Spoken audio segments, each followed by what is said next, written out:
Menikah membawaku ke desa ini, namun tak kusangka, dapur mertua justru menjelma medan pertempuran harianku.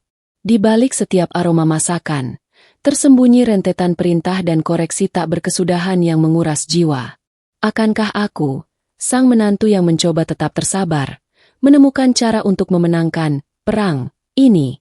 Ataukah dapur ini akan selamanya menjadi arena ujian yang tak ada habisnya?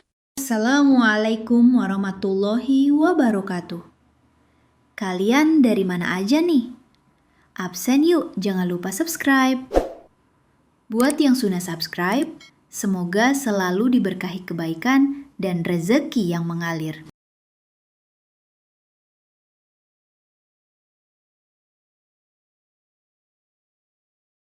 Pagi di desa kami selalu disambut dengan kicauan burung dan embusan angin sejuk yang menerobos celah jendela bambu. Aku terbangun bukan karena alarm, melainkan karena suara panci beradu dari dapur. Itu bukan suara biasa, melainkan simfoni pembuka hari yang penuh drama ala mertua. Aku menghela napas panjang, mencoba mengumpulkan sisa-sisa kesabaran yang rasanya makin menipis setiap hari. Pernikahanku membawa aku ke sini, ke rumah mertua yang sederhana namun penuh aturan tak tertulis. Suamiku, dia adalah anak tunggal yang sangat mencintai ibunya. Itu bagus, tentu saja. Masalahnya, cinta itu kadang berlebihan, sampai-sampai aku merasa seperti figuran di rumah tanggaku sendiri. Aku menatap langit-langit kamar, bayangan kegiatan di dapur mulai menari-nari di pikiranku. Aku sudah hafal betul rutinitas pagi ini. Pertama, mertua akan memanggilku dengan nada sedikit menginterogasi, "Sudah bangun, nak?"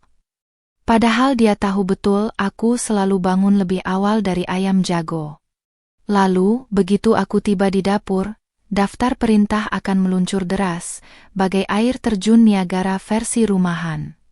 Pagi ini, aroma tumis kangkung dan ikan asin sudah menyeruak, bercampur dengan bau rempah lain yang sulit kuidentifikasi. Mertua memang jago memasak, itu tidak bisa kupungkiri. Namun, setiap masakannya selalu datang dengan bonus instruksi yang detail dan tak jarang menyakitkan telinga. Aku melirik jam dinding. Pukul 6 pagi. Terlalu dini untuk memulai perang, pikirku. Aku beranjak dari tempat tidur, merapikan selimut dan menata bantal. Suamiku masih terlelap pulas di sampingku, seolah tidak terganggu sama sekali dengan hiruk-pikuk yang sudah dimulai di luar kamar. Terkadang aku iri dengan kemampuannya tidur nyenyak di tengah badai. Aku menyisir rambutku seadanya, lalu mengenakan daster rumahan yang nyaman. Begitu kakiku melangkah ke ambang pintu kamar, suara mertua langsung menyambut. "Nak, sudah jam berapa ini? Masa kalah sama ayam jago?"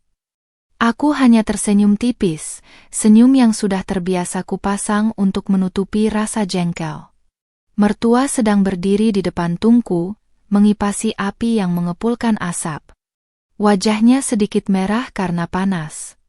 "Iya, Bu, ini sudah bangun," jawabku pelan. Aku melangkah mendekat, berniat menawarkan bantuan. Tapi belum sempat tanganku meraih apapun, suara mertua kembali menginterupsi. "Jangan sentuh itu. Ini sudah Ibu siapkan semuanya. Kamu ambil saja daun singkong di belakang. Nanti Ibu ajari cara merebus yang benar." Aku mengangguk patuh. Padahal, merebus daun singkong adalah salah satu hal yang paling sering kulakukan sejak kecil. Ibuku dulu sering mengajari berbagai macam masakan desa, termasuk cara merebus daun singkong agar tetap hijau dan empuk. Tapi di mata mertua, pengetahuanku seolah nol besar. Aku berjalan menuju halaman belakang, melewati kebun kecil yang ditumbuhi berbagai tanaman obat dan sayuran. Udara pagi di kebun terasa begitu menyegarkan. Embun masih membasahi dedaunan, dan beberapa kupu-kupu sudah mulai beterbangan. Aku memetik daun singkong dengan hati-hati, memilih yang paling muda dan segar. Sesekali aku menghela napas, mencoba mencari ketenangan di tengah rimbunnya dedaunan. Rasanya seperti terapi, meski hanya sebentar. Begitu kembali ke dapur, mertua sudah menungguku dengan tatapan menyelidik. Sudah semua, Nak? Jangan ada yang bolong daunnya. Nanti tidak enak kalau direbus. Aku menunjukkan keranjang berisi daun singkong yang sudah kupetik. Mertua mengangguk-angguk lalu mengambil alih keranjang itu. Aku hanya berdiri terpaku, menunggu instruksi selanjutnya. Pagi baru saja dimulai dan aku sudah merasa lelah. Dapur rumah ini adalah kerajaan mertua, dan dia adalah ratunya. Bahkan, lebih tepatnya, komandannya. Setiap sudut dapur, setiap alat masak, dan setiap bumbu memiliki aturan mainnya sendiri. Aku, sebagai menantu baru, adalah prajurit yang harus patuh pada setiap perintah tanpa bantahan. Rebus daun singkongnya di panci yang itu, Nak. Jangan yang ini. Panci ini khusus untuk merebus ayam. Nanti baunya campur, perintah mertua sambil menunjuk sebuah panci aluminium yang sudah peot di sana-sini. Aku mengangguk, mengambil panci yang dimaksud, dan mengisinya dengan air bersih. Aku mulai menyalakan kompor, namun sebelum api menyala sempurna, suara mertua sudah kembali terdengar. Pelankan sedikit apinya, Nak. Nanti airnya cepat habis. Kan rugi gas. Aku buru-buru memutar knop kompor, mengecilkan api. Seolah-olah setiap gerakanku selalu salah di matanya. Daun singkong sudah masuk ke dalam air mendidih. Mertua berdiri di sampingku, mengawasi setiap gerak-gerikku. Jangan lupa masukkan sedikit garam, Nak. Nanti warnanya tidak hijau. Tapi jangan terlalu banyak. Nanti keasinan. Aku menuruti setiap detail instruksinya, bahkan ketika aku tahu cara yang lebih efisien atau lebih baik. Di dapur ini, pengalaman bukanlah segalanya, kepatuhanlah yang utama. Dulu, aku selalu bangga dengan kemampuanku memasak. Ibuku selalu memuji masakanku, dan teman-temanku pun sering meminta resep. Tapi di sini, semua keahlianku seolah tak berarti. Setiap sendok bumbu yang kuambil, setiap irisan sayur yang kubuat, selalu ada koreksi dari mertua. Rasanya seperti kembali ke bangku sekolah dasar, belajar hal-hal yang sudah kuasai sejak lama. Tidak hanya soal masak, bahkan cara mencuci piring pun ada aturannya. Piring yang berminyak itu dicuci duluan pakai sabun yang itu. Jangan yang ini. Sabun yang ini khusus untuk gelas, begitu kata mertua. Padahal, sabun cuci piring yang tersedia hanya satu jenis. Aku hanya bisa menghela napas dalam hati. Suatu hari, aku pernah mencoba berinovasi sedikit. Aku mencoba menambahkan sedikit cabai hijau pada sambal terasi yang sedang kubuat, berharap rasanya akan lebih segar. Namun, begitu mertua mencicipinya, ekspresinya langsung berubah. Ini kenapa cabainya beda, Nak? Sambal terasi itu harusnya cabai rawit saja. Jadi tidak enak begini. Aku hanya bisa meminta maaf, padahal aku merasa rasanya lebih enak. Aku tahu, mertua tidak bermaksud jahat. Dia hanya ingin semuanya sempurna, sesuai dengan standarnya. Masalahnya, standarnya itu sangat tinggi dan tidak fleksibel. Baginya, ada satu cara yang benar untuk melakukan segala sesuatu, dan cara itu adalah caranya. Aku sering berpikir, apakah dia tidak percaya dengan kemampuanku sama sekali? Seringkali, aku merasa seperti robot yang diprogram. Aku bangun, masuk dapur, melakukan apa yang diperintahkan, makan, membereskan rumah, dan seterusnya. Tidak ada ruang untuk kreativitas, apalagi inisiatif. Bahkan untuk sekadar memindahkan letak cawan, aku harus bertanya padanya terlebih dahulu. Dapur ini adalah medan perang di mana aku harus terus berjuang mempertahankan kewarasan. Setiap pagi setelah sarapan, aku akan membersihkan dapur. Membersihkan dapur juga memiliki tata caranya sendiri. Dimulai dari mengelap meja, mencuci perkakas, hingga menyapu lantai. Tidak boleh ada satupun noda yang tertinggal, apalagi bau amis. Jika ada sedikit saja bau yang tak sedap, dia akan langsung tahu dan menanyakan alasannya. Aku sering merindukan dapur lamaku di rumah orang tuaku. Dapur yang selalu penuh tawa dan obrolan ringan.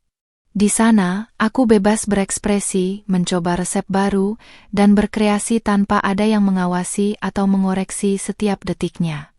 Di sini, dapur adalah tempat ujian harian, dan aku harus lulus setiap saat. Aku tahu, ini adalah bagian dari adaptasi. Setiap menantu pasti punya tantangannya sendiri. Tapi kadang, aku bertanya-tanya, sampai kapan aku harus terus beradaptasi? Sampai kapan aku harus terus menyimpan suara hatiku dan mengangguk setuju pada setiap perintah, meskipun itu berlawanan dengan apa yang kupercayai? Pagi ini, sarapan terasa lebih dingin dari biasanya, bukan karena makanannya, melainkan karena suasana di meja makan. Mertua duduk di hadapanku, mengawasi setiap suapan nasi yang masuk ke mulutku. Seperti biasa, sebelum memulai makan, ia sudah memberikan instruksi panjang lebar tentang cara menyendok nasi, mengambil lauk, dan bahkan cara mengunyah. Jangan terlalu banyak nasinya, nak. Nanti kekenyangan. Sayurnya itu yang banyak, biar sehat, ucapnya saat aku baru saja mengambil seporsi nasi. Aku mengangguk, lalu mengambil lauk pauk sesuai dengan porsinya. Suamiku duduk di sampingku, diam tak bersuara, fokus pada sarapannya. Ia seolah sudah terbiasa dengan suasana seperti ini, atau mungkin sudah terlalu lelah untuk ikut campur. Aku mulai menyuapkan nasi ke mulut. Belum sempat kunyahan pertamaku selesai, mertua sudah kembali bersuara. Kunyahnya pelan-pelan, nak. Jangan terburu-buru. Nanti tersedak. Aku menatapnya sekilas, lalu kembali fokus pada makananku. Aku berusaha sebisa mungkin agar tidak terlihat jengkel. Biasanya, sarapan adalah momen untuk berkumpul, bercerita, dan memulai hari dengan kehangatan. Tapi di rumah ini, sarapan adalah kelanjutan dari ujian di dapur. Mertua akan mengomentari setiap hal kecil yang kulakukan. Mulai dari cara memegang sendok, cara mengambil air minum, hingga cara meletakkan piring setelah selesai makan. Pernah suatu hari, aku mengambil sendok garpu yang berbeda dari biasanya. Seketika itu juga, mertua langsung menegurku. Kenapa pakai sendok garpu yang itu, nak? Kan sudah ibu bilang, sendok garpu yang itu untuk tamu. Kamu pakai sendok garpu yang ini saja. Aku hanya bisa menelan ludah, lalu mengganti sendok garpuku. Rasanya seperti ada kamera pengawas yang terpasang di setiap sudut rumah, dan mertua adalah operatornya. Tidak ada privasi, tidak ada ruang untuk bernapas lega. Setiap tindakanku selalu diawasi, dievaluasi, dan jika perlu, dikoreksi. Aku jadi sering merasa canggung, bahkan untuk hal-hal sepele. Setelah selesai makan, aku beranjak untuk membereskan meja makan dan mencuci piring. Mertua masih duduk di kursinya, mengawasiku. Jangan langsung dicuci semua, nak. Yang kotor dipisahkan dulu. Nanti sabunnya cepat habis, ucapnya. Aku mengangguk, lalu memilah piring-piring kotor sesuai instruksinya. Aku menyalakan keran air dan mulai mencuci piring. Mertua masih betah duduk di sana, sesekali memberikan komentar. Itu sisa nasi yang menempel dibersihkan dulu pakai air. Jangan langsung disikat. Nanti susah hilangnya. Aku berusaha menahan diri untuk tidak memutar bola mata. Aku tahu cara membersihkan sisa nasi. Tidak hanya di dapur dan meja makan, pengawasan ini berlanjut ke seluruh rumah. Saat aku menyapu lantai, mertua akan mengawasiku dari kejauhan, lalu mendekat dan menunjuk jika ada sedikit debu yang terlewat. Saat aku menjemur pakaian, dia akan mengawasiku dari teras, memastikan setiap jemuran rapi dan tidak kusut.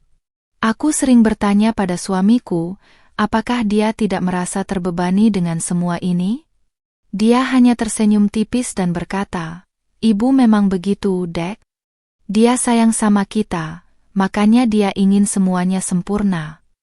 Aku tahu dia mencintai ibunya, tapi kadang aku berharap dia bisa melihat dari sudut pandangku juga. Hari demi hari, aku terus mencoba beradaptasi. Aku belajar untuk tidak terlalu memikirkan setiap komentar yang keluar dari mulut mertua. Aku belajar untuk mengangguk saja, meskipun dalam hati aku punya pendapat yang berbeda.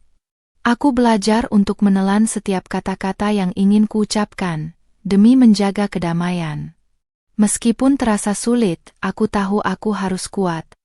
Ini adalah rumah tanggaku, dan aku ingin menjaganya. Aku hanya berharap suatu hari nanti, mertua bisa melihatku bukan hanya sebagai menantu, tetapi juga sebagai bagian dari keluarga yang bisa diandalkan, tanpa harus diawasi setiap detiknya. Siang itu, suasana di rumah sedikit berbeda. Mertua terlihat lebih rapi dari biasanya, dan ada aroma masakan yang lebih istimewa dari dapur. Aku tahu artinya, akan ada tamu yang datang. Dan jika ada tamu, artinya drama baru akan dimulai. Benar saja, tak lama kemudian, sebuah mobil berhenti di depan rumah. Keluarlah seorang wanita paruh baya dengan dandanan mencolok, diikuti seorang pria dan 2 orang anak. Itu adalah bibi suamiku, adik dari mertua, beserta keluarganya. Aku segera menyalami mereka satu persatu, mencoba bersikap seramah mungkin. Begitu mereka masuk, mertua langsung membimbing mereka menuju ruang tamu. Aku segera bergegas ke dapur untuk menyiapkan minuman dan camilan. Mertua sudah menyiapkan beberapa kue kering dan minuman dingin.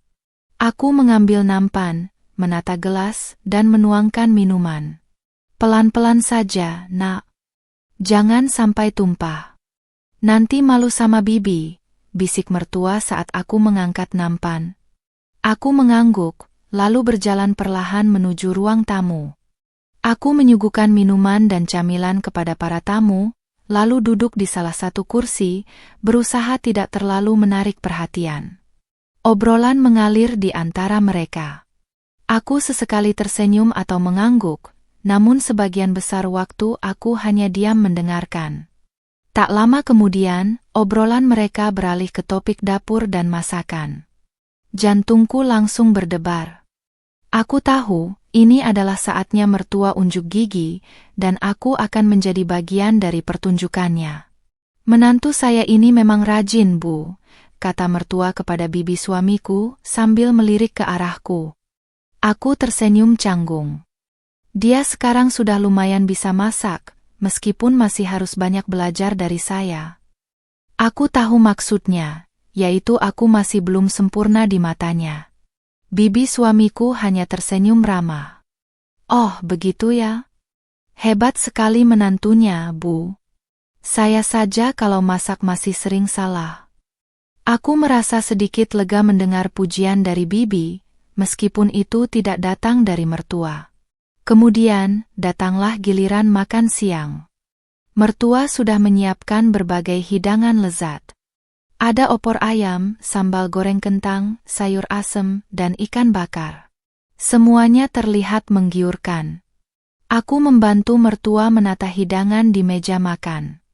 Saat kami semua duduk di meja makan, mertua kembali beraksi. Ini opor ayamnya saya yang masak sendiri, Bu. Kalau sambal goreng kentangnya ini menantu saya yang buat. Tapi saya yang bimbing dari awal sampai akhir, supaya rasanya pas, kata mertua dengan bangga. Aku hanya bisa menelan ludah. Meskipun dia mengakui aku yang memasak, dia juga memastikan semua orang tahu bahwa itu berkat bimbingannya. Aku merasa seperti koki bayangan yang tidak pernah mendapatkan kredit penuh. Para tamu memuji masakan mertua, dan sesekali memujiku juga. Aku hanya bisa tersenyum dan mengucap terima kasih. Setelah makan siang, para tamu berbincang-bincang santai. Mertua kembali mengawasiku saat aku membereskan meja makan. Piring-piringnya itu langsung dicuci, Nak. Jangan ditumpuk. Nanti bau, bisiknya. Aku mengangguk, lalu segera membawa piring-piring kotor ke dapur. Aku mencuci piring dengan cepat, sesekali melirik ke ruang tamu. Aku tahu, meskipun aku sedang di dapur, mertua masih bisa merasakan setiap gerak-gerikku. Aku harus sempurna, terutama saat ada tamu. Itu adalah harga diri mertua, dan aku tidak boleh merusaknya. Ketika tamu-tamu akhirnya pulang, aku merasa seperti baru saja melewati ujian nasional yang sangat sulit. Aku lelah secara mental dan fisik. Mertua tampak puas. Nah, kan, kalau begini kan bagus. Tamu jadi senang. Kamu juga harus belajar banyak lagi ya, Nak. Aku hanya tersenyum lelah. Aku tahu drama dapur ini akan terus berlanjut, entah sampai kapan. Suatu pagi yang cerah, mertua mengajakku ke pasar tradisional. Biasanya, aku jarang ikut karena dia lebih suka berbelanja sendiri. Tapi kali ini, entah kenapa, dia mengajakku. Aku merasa sedikit senang, mungkin ini kesempatan untuk sedikit keluar dari suasana dapur yang mencekam. Sesampainya di pasar, keramaian dan hiruk-pikuk langsung menyambut kami. Penjual berteriak menawarkan dagangan, pembeli sibuk menawar harga, dan aroma rempah-rempah bercampur dengan bau ikan segar. Aku mencoba menikmati suasana ini, sambil mengikuti langkah mertua yang sudah hafal seluk-beluk pasar. Kami berhenti di sebuah lapak sayuran. Mertua mulai memilih-milih sayuran dengan teliti. Ia memegang setiap daun, mencium setiap aroma, dan menanyakan harga berulang kali. Aku hanya berdiri di sampingnya, mengamati. Ini kangkungnya kenapa layu begini, Bu? Kemarin saya beli di sana lebih segar, kata mertua kepada penjual dengan nada sedikit protes. Penjual itu hanya tersenyum dan menjelaskan bahwa kangkung yang ini baru saja datang. Aku melihat kangkung di lapak itu. Bagiku, tidak ada yang salah. Kangkungnya terlihat cukup segar. Tapi di mata mertua, selalu ada kekurangan. Aku teringat bagaimana setiap kali aku memilih sayuran di dapur, dia akan selalu mengoreksi pilihanku. Tiba-tiba, mertua menoleh padaku. Nak, ini kangkungnya menurut kamu bagus tidak? Tanyanya.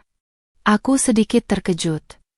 Biasanya dia tidak pernah menanyakan pendapatku.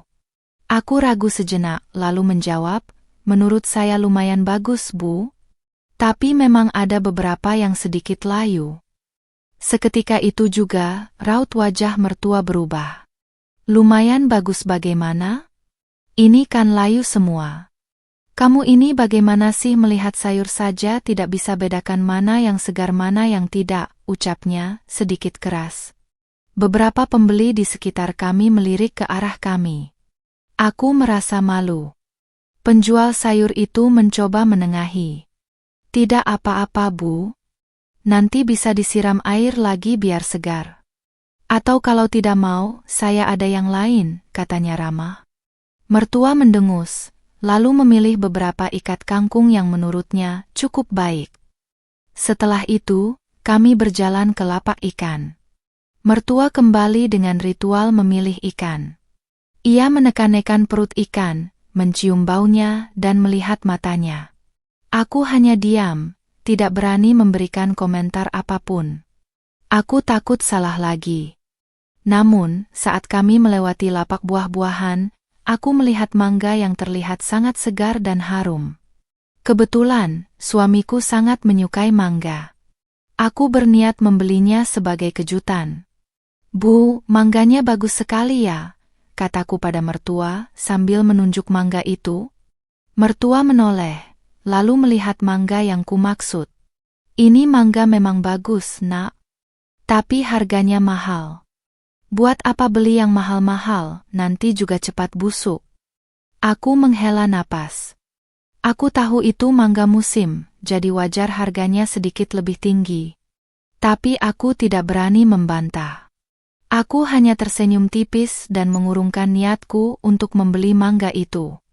Perdebatan kecil ini, atau lebih tepatnya, koreksi dari mertua, berlanjut di sepanjang perjalanan kami di pasar.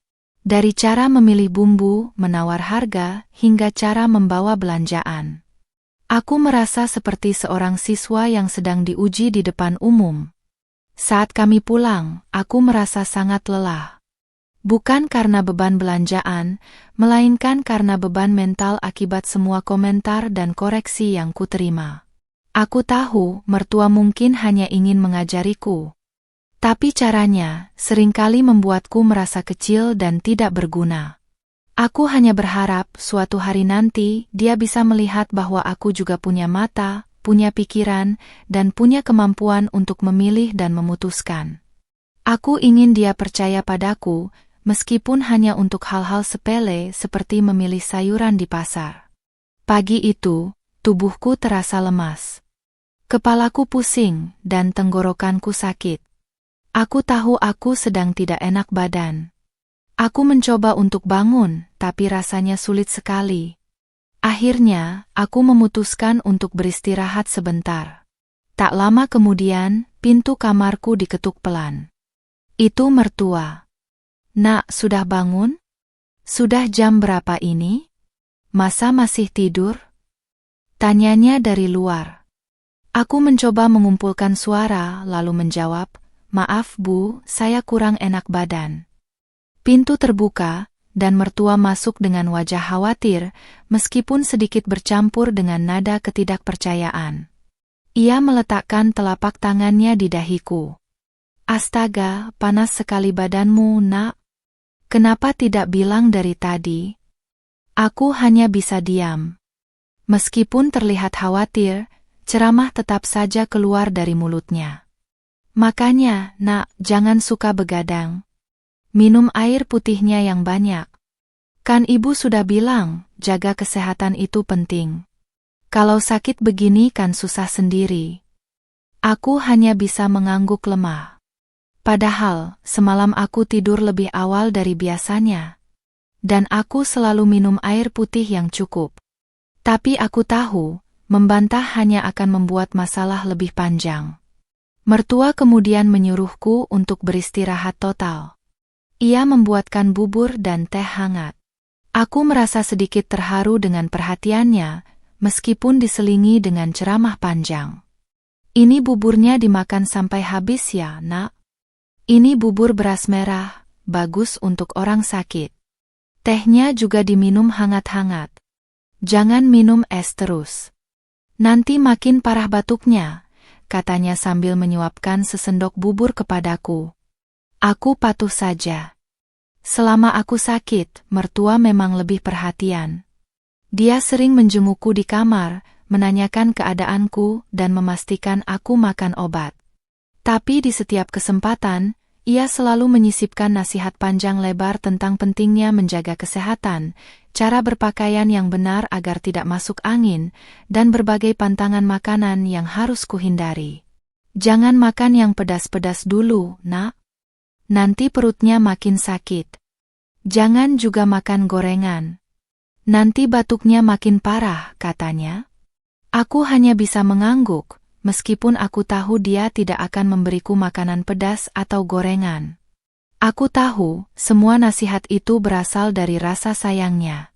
Dia ingin aku cepat sembuh. Tapi kadang, aku merasa seperti anak kecil yang sedang dimarahi karena melakukan kesalahan. Aku ingin dia hanya peduli, tanpa harus memberi ceramah. Suamiku juga sangat perhatian. Dia sering membawakanku air minum, menanyakan apa yang kubutuhkan, dan memijat kakiku. Dia adalah penenang di tengah badai ceramah mertua. Aku bersyukur dia ada di sisiku. Setelah beberapa hari beristirahat, kondisiku mulai membaik. Aku sudah bisa beraktivitas seperti biasa, meskipun masih sedikit lemas. Mertua langsung menyambutku di dapur dengan senyum. "Nah, kan kalau sudah sembuh kan enak. Bisa bantu-bantu lagi di dapur. Tapi jangan lupa ya, Nak, jaga kesehatan. Jangan sampai sakit lagi. Nanti repot semua," katanya, sambil menyerahkan sebuah mangkuk berisi beras untuk kucuci. Aku hanya tersenyum tipis. Aku tahu, ceramah itu tidak akan pernah berhenti. Bahkan ketika aku sakit pun, itu bisa menjadi bahan untuk ceramah. Aku hanya bisa berharap suatu hari nanti dia bisa melihat bahwa aku juga manusia, yang bisa sakit dan punya batasan. Dan yang terpenting, aku juga punya hak untuk istirahat tanpa harus merasa bersalah. 1 minggu setelah kondisiku pulih, suasana rumah kembali riuh. Adik iparku, adik perempuan suamiku, datang berkunjung. Dia tinggal di kota besar dan jarang sekali pulang kampung. Kedatangannya selalu membawa angin segar bagi suasana rumah. Namanya sedikit aneh. Dia selalu bercanda kalau dia itu penawar di tengah kerasnya aturan mertua. Dia gadis yang ceria, modis, dan selalu punya cerita lucu dari kota. Aku merasa sedikit lega setiap kali dia datang. Dia adalah satu-satunya orang di rumah ini yang berani sedikit melawan mertua, dalam artian positif. Begitu dia tiba, dia langsung memelukku erat. "Kakak ipar. Kangen banget." Sapanya dengan suara riang. Mertua tersenyum melihat interaksi kami. Dia memang sangat menyayangi putrinya itu. Saat makan siang, seperti biasa, mertua mulai memberikan instruksi. "Makannya pelan-pelan, nak. Jangan buru-buru. Nanti tersedak," katanya pada adik iparku. Tapi adik iparku hanya cengengesan. "Iya, Bu. Tapi aku lapar banget ini. Masakan ibu selalu enak." Mertua langsung tersenyum puas mendengar pujian itu. Aku hanya bisa menggeleng-gelengkan kepala. Adik iparku tahu betul cara meluluhkan hati ibunya. Yang paling membuatku senang adalah saat adik iparku mulai terlibat di dapur. Dia sering membantuku memasak, bahkan berani mencoba resep-resep baru yang kudapatkan dari internet. Tentu saja, itu tidak luput dari komentar mertua. "Itu bumbunya jangan terlalu banyak, nak. Nanti rasanya jadi aneh," kata mertua saat adik iparku sedang menumis bumbu. Tapi adik iparku hanya tertawa. "Santai saja, Bu. Aku sudah sering masak begini di kosan. Pasti enak kok." Dan anehnya, mertua tidak terlalu banyak protes jika adik iparku yang melakukannya. Mungkin karena dia anaknya sendiri, atau mungkin karena adik iparku memang punya cara yang lebih luas dalam menghadapi ibunya. Aku sering iri dengan kebebasannya itu. Aku dan adik iparku sering berbisik-bisik di dapur, menertawakan aturan-aturan aneh mertua. Dia sering memberiku semangat, "Sabar saja, Kak. Ibu memang begitu. Nanti juga terbiasa." Nasihatnya selalu berhasil membuatku merasa sedikit lebih baik. Suatu sore, kami berdua sedang menyiapkan camilan. Mertua sedang di teras depan. Adik iparku tiba-tiba berbisik, "Kak, coba deh kamu sesekali bilang tidak pada ibu.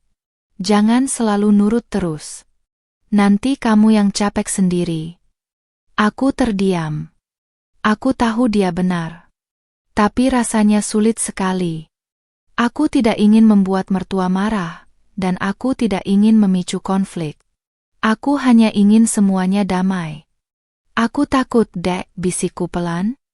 Adik iparku memegang tanganku. "Takut kenapa? Ibu itu sayang kok sama kamu. Dia cuma ingin yang terbaik. Tapi kalau kamu terlalu patuh, dia jadi merasa berhak mengatur semuanya." Nasihatnya itu membuatku berpikir. Mungkin dia benar. Mungkin aku juga harus mulai belajar untuk menyatakan pendapatku, meskipun itu hanya untuk hal-hal kecil. Bukan untuk melawan, tetapi untuk menunjukkan bahwa aku juga punya suara. Kehadiran adik iparku di rumah ini memang seperti angin segar. Dia membawa tawa, semangat, dan sedikit keberanian bagiku. Aku merasa tidak sendirian dalam menghadapi komandan dapur ini.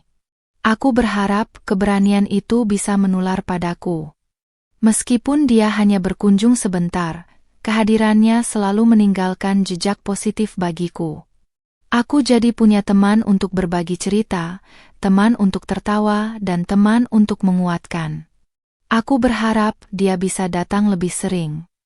Setelah adik iparku pulang, suasana rumah kembali seperti semula. Dapur kembali menjadi medan perangku, dan mertua kembali menjadi komandan dengan aturan-aturannya yang tak tergoyahkan. Namun, entah kenapa, aku merasa sedikit lebih kuat. Nasihat adik iparku masih terngiang di telingaku. Suatu sore, aku sedang membereskan dapur setelah makan malam. Mertua duduk di ruang makan, membaca koran. Suasana hening, hanya ada suara piring beradu dan gemericik air. Tiba-tiba, mertua memanggilku. "Nak, sini sebentar," katanya. Jantungku sedikit berdebar. Ada apa lagi ini? Apakah ada yang salah dengan cara cucian piringku? Aku berjalan menghampirinya. Mertua melipat korannya, lalu menatapku. "Kamu sudah capek ya, Nak?" Tanyanya dengan nada yang tidak biasa. Tidak ada intonasi memerintah, tidak ada nada mengoreksi. Hanya pertanyaan biasa. Aku terdiam sejenak. Aku tidak tahu harus menjawab apa. Haruskah aku menjawab jujur? Atau haruskah aku bersikap baik-baik saja seperti biasa? Aku memutuskan untuk menjawab jujur. "Sedikit, Bu." Mertua menghela napas. "Maaf ya, Nak. Ibu memang cerewet. Ibu hanya ingin yang terbaik untuk kamu. Kamu kan sudah seperti anak ibu sendiri." Kata-kata itu meluncur begitu saja dari mulutnya, tanpa ada paksaan. Aku terkejut. Belum pernah ia berkata seperti itu sebelumnya. Aku merasa ada sesuatu yang mencair di hatiku. Selama ini, aku hanya melihatnya sebagai komandan yang harus kuturuti. Aku lupa bahwa dia juga seorang ibu, yang mungkin saja punya kekhawatiran dan rasa sayang. "Tidak apa-apa, Bu," jawabku pelan. "Saya mengerti kok. Ibu hanya ingin saya belajar." Mertua tersenyum tipis. "Iya, Nak. Tapi mungkin ibu terlalu keras sama kamu. Kamu pasti kangen rumah orang tuamu ya?" Aku hanya mengangguk. Mataku sedikit berkaca-kaca. Aku memang merindukan rumah. "Sudah, Nak, duduk sini dulu. Ibu buatkan teh hangat," katanya, lalu beranjak menuju dapur. Aku terkejut. Ini adalah pertama kalinya mertua membuatkan sesuatu untukku di dapur, tanpa instruksi apapun. Aku duduk di kursi makan, mengamati punggungnya yang sedikit membungkuk saat ia menyalakan kompor. Ada rasa haru yang tiba-tiba menyeruak di dadaku. Mungkin, di balik semua aturan dan koreksi itu, ada rasa sayang yang tulus. Tak lama kemudian, ia kembali dengan 2 cangkir teh hangat. Ia meletakkannya di depanku, lalu duduk di seberangku. Aroma teh melati memenuhi ruangan. "Minum, Nak. Biar badanmu hangat," katanya. Aku mengambil cangkir, lalu menyeruput teh itu perlahan. Hangat dan rasanya menenangkan. Kami duduk diam untuk beberapa saat, hanya ditemani aroma teh dan keheningan. Ini adalah momen langka. Momen di mana tidak ada ceramah, tidak ada instruksi, tidak ada pengawasan. Hanya ada kami berdua dan secangkir teh hangat. Momen ini membuatku berpikir. Mungkin, selama ini aku hanya fokus pada hal-hal negatifnya. Aku lupa untuk melihat sisi baiknya, sisi di mana dia juga peduli dan menyayangi. Mungkin, hubungan kami tidak akan pernah sempurna. Akan selalu ada perbedaan, akan selalu ada konflik-konflik kecil di dapur. Tapi mungkin, dengan sedikit pengertian dan penerimaan, kami bisa menjalani ini semua dengan lebih baik. Momen diam dan secangkir teh hangat itu terasa seperti sebuah jembatan. Jembatan yang menghubungkan 2 hati, yang selama ini terhalang oleh ego dan ekspektasi. Aku berharap akan ada lebih banyak momen seperti ini di masa depan. Setelah momen secangkir teh hangat itu, ada sedikit perubahan dalam sikap mertua. Tidak drastis, tentu saja, tapi cukup terasa.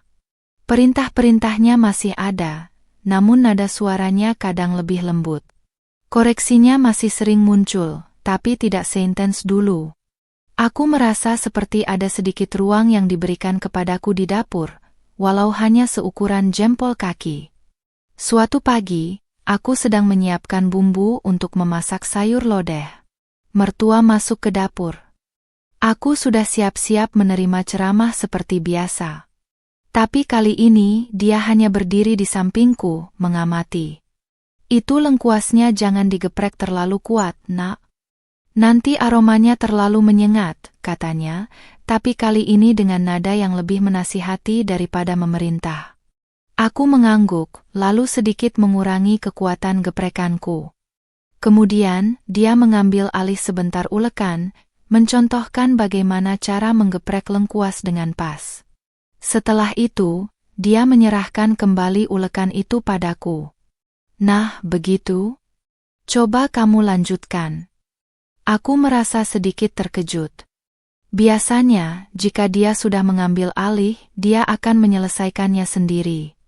Aku melanjutkan mengulek bumbu, dan dia hanya mengawasiku dari kejauhan, sesekali memberikan saran. Tidak ada lagi kalimat "jangan begitu, Nak" atau "salah itu". Rasanya seperti dia mulai memberiku kepercayaan, sedikit demi sedikit. Aku juga mulai berani sedikit berinisiatif. Suatu sore, aku melihat persediaan beras di dapur mulai menipis. Tanpa menunggu perintah, aku langsung mengambil karung beras dari gudang dan mengisinya ke dalam tempat beras. Ketika mertua melihatnya, dia hanya tersenyum. Wah, kamu ini memang tanggap ya, Nak. Ibu jadi tidak perlu repot lagi. Pujian itu, meskipun sederhana, terasa begitu menyejukkan hatiku. Aku tahu ini adalah langkah kecil, tapi ini adalah kemajuan. Tidak hanya di dapur, di area rumah lain pun aku mulai mendapatkan sedikit kebebasan. Saat aku membersihkan halaman, dia tidak lagi mengawasiku setiap saat. Saat aku menjemur pakaian, dia membiarkanku mengatur sendiri letak jemuran. Tentu saja, masih ada saat-saat di mana dia kembali ke mode komandan. Misalnya, saat aku menaruh piring tidak pada tempatnya, dia akan langsung menegurku. Atau saat aku sedikit lupa meletakkan sendok setelah makan, dia akan mengingatkanku. Tapi frekuensinya tidak sesering dulu. Aku belajar untuk menghargai setiap ruang kecil yang diberikannya. Setiap senyuman tulusnya, setiap pujian sederhananya, dan setiap kali ia tidak mengoreksiku. Itu semua adalah tanda bahwa dia mulai melihatku, tidak hanya sebagai menantu, tetapi juga sebagai seseorang yang punya kemampuan. Hubungan kami memang masih jauh dari sempurna. Aku tahu perjalanan ini masih panjang. Akan ada lagi medan perang di dapur, akan ada lagi ceramah-ceramah yang harus kudengarkan. Tapi setidaknya, sekarang aku tahu bahwa ada celah, ada ruang untukku bernapas. Mungkin, ini adalah awal dari babak baru dalam hidupku di rumah ini. Babak di mana aku bisa lebih menjadi diriku sendiri, tanpa harus takut salah setiap saat. Babak di mana aku bisa memberikan kontribusi, tanpa harus merasa diawasi setiap detiknya. Babak di mana dapur bukan lagi hanya medan perang, tetapi juga tempat untuk belajar dan tumbuh bersama. Aku bersyukur untuk setiap langkah kecil ini. Aku tahu, kesabaran memang adalah kunci. Dan kini, aku mulai merasakan buah dari kesabaran itu. Sedikit memang, tapi cukup untuk membuatku terus bertahan. Hari-hari berlalu. Dapur memang tidak lagi menjadi medan perang yang mencekam seperti dulu, setidaknya tidak setiap saat. Suara-suara mertua masih sering terdengar, tapi kini lebih banyak berupa saran daripada perintah mutlak. Aku mulai bisa bernapas lebih lega, meskipun masih harus tetap waspada. Aku menemukan diriku sesekali tersenyum sendiri saat sedang memasak. Aku sudah hafal betul kebiasaan mertua, bahkan bisa memprediksi kapan ia akan datang dengan komentarnya. Aku juga mulai punya cara sendiri untuk menanggapi, yaitu dengan senyum dan anggukan, tanpa harus mengurangi esensi dari apa yang sedang kulakukan. Mertua sendiri tampaknya juga mulai terbiasa dengan caraku. Dia tidak lagi terlalu kaku dalam setiap aturannya.